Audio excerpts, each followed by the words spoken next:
Hey, Jovan here with your free college basketball steno clip play for Monday, November 17th, 2025. Now, you know it's at Pick Dawgz. We love giving our free picks, but if you want my best bets, the bets that I'm putting in today, go to the website, pickdawgz.com, where you can find my or one of our other world-class handicappers picks for today. Now, let's do a recap of what happened yesterday per usual. And yeah, the Extendo clips off to a stumbling start. 0-2 since our return. And Indiana, they just did not get off the bus. They were nowhere close to the regular line, let alone the extended line. They were struggling with Incarnate Word from the tip-off, and it was a close game throughout.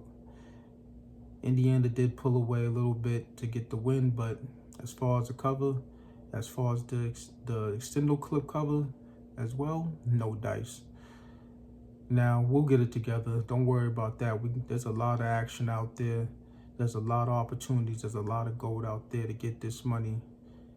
And we're still entrenched in the green in the lifetime of this series. We're sitting at 22, 27, and 2 at plus $928. So you see that record and you see the money that we won over the course of this series. Yeah, you know what it's gonna be when we start getting hot over on this side. So don't worry, we'll get right back to it. Now, the two team also didn't hit, and really it should have. Utah was a straight casher. They won in overtime by 3, 150 to 147. The NBA, you gotta love it.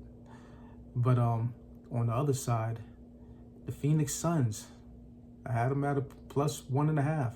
They ended up losing by 2. So half point off, don't get the cash. It's just the way it is. And, you know, we'll get back to it on the two teamers as well. We'll start cooking with gas on that side as well. We almost got it done. We didn't quite get it done. But today's a new day, and the two teamer will also be up. Now, we just saw NFL action for week 11, and you know, I gotta say that analytics is getting out of control with the NFL. And my whole thing is this: it's okay to go for it in certain situations, in certain spots, but when you see teams in multiple games going for it in minus territory, in their own territory, at, let's say, the 30, what are you doing? Case in point, Sunday Night Football. Now, I went to sleep, I took a little bit of a nap, and woke up just in time to see the Philadelphia Eagles with a 13-6 lead in the fourth quarter. Now, I watched, you know, the Eagles were going to win. We already knew that defense was rock solid.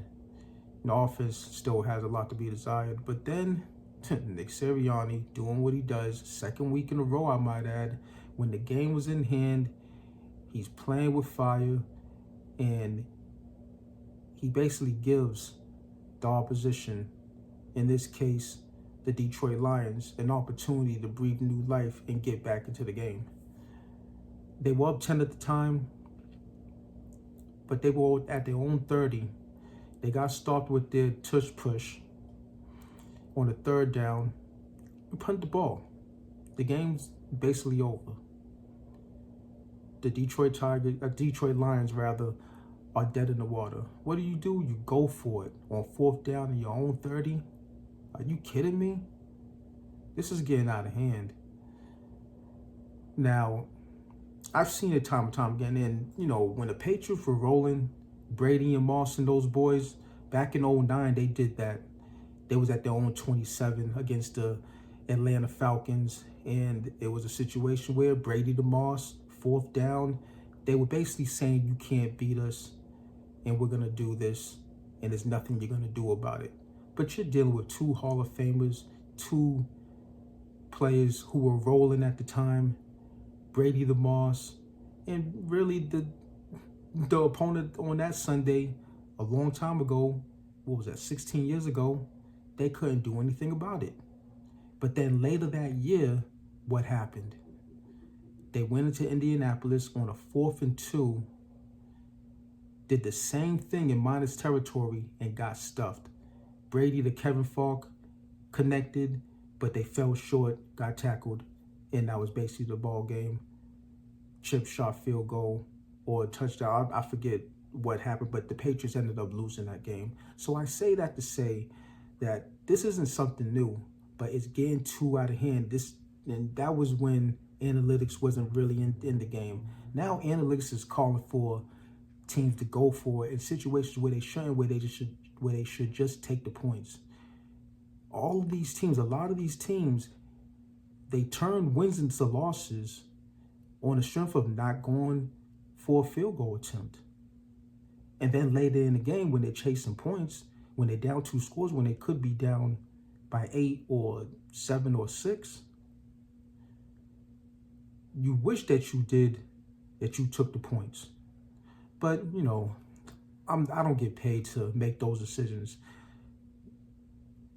If it were me, though, I'd be taking the points a lot more than going for it in situations where there's really no reason to. And it's going to bite a lot of these teams in the ass in crunch time.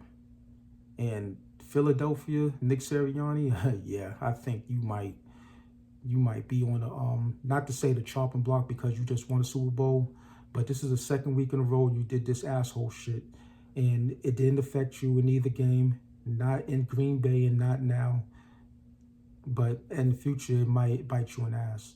So I'm just saying.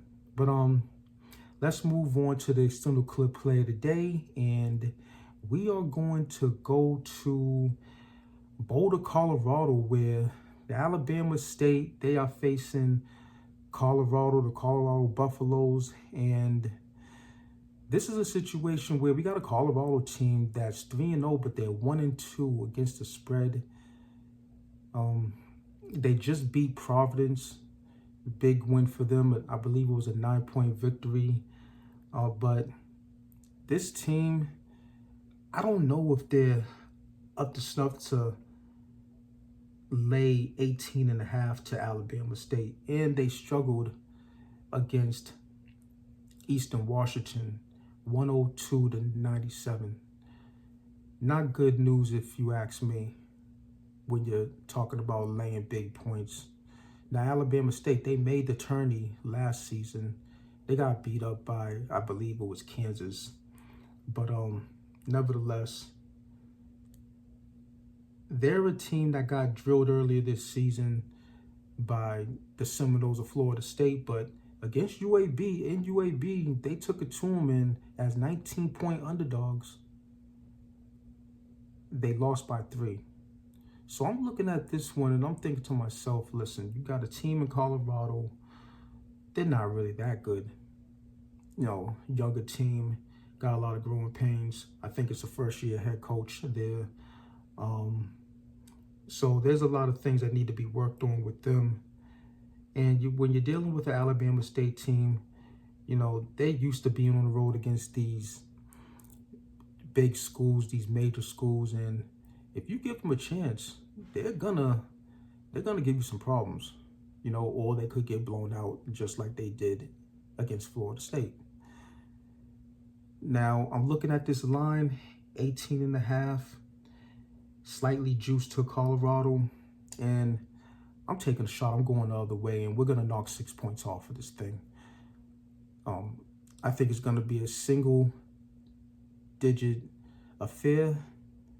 So we are going to knock it down to plus 12.5, and this is going at plus 165 odds. We're taking a shot with this one, but I think it's well worth it. Now let's reiterate this one real quick. That'll be Alabama State plus 12.5 at plus 165. Book a cash or do what you got to do with it, but go to the website, pickdawgz.com, where you can find my or one of our other world-class handicappers picks. Now smash that like button. Let's get this money. and hit the book where it hurts.